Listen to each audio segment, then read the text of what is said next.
Oh no, what happened? Oh, we still have the brass and we still have the pin.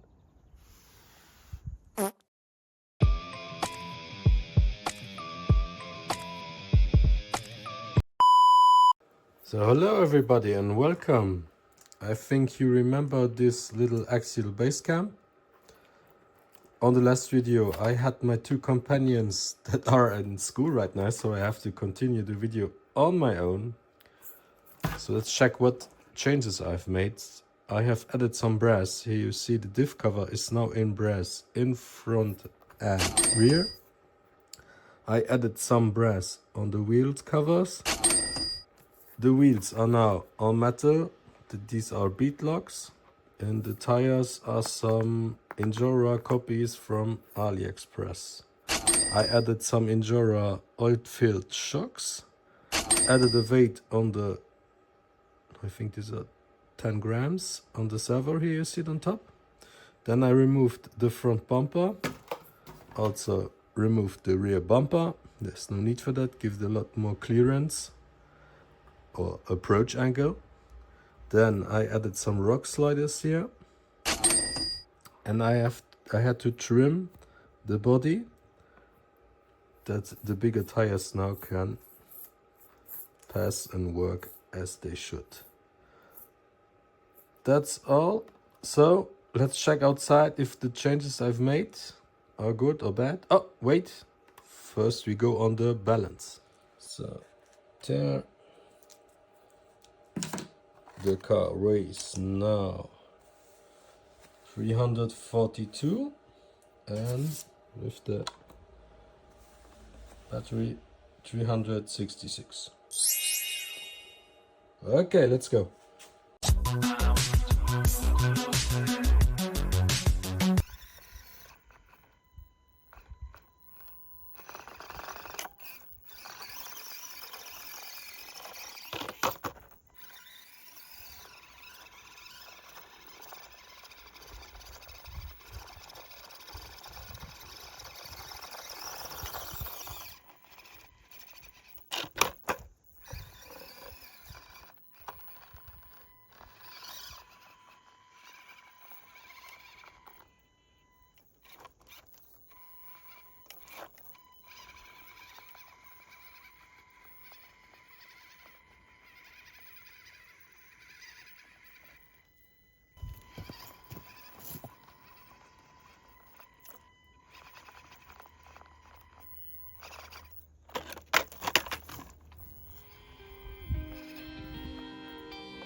what happened. Oh, we still have the brass and we still have the pin. But I am a lucky guy, I found the screw.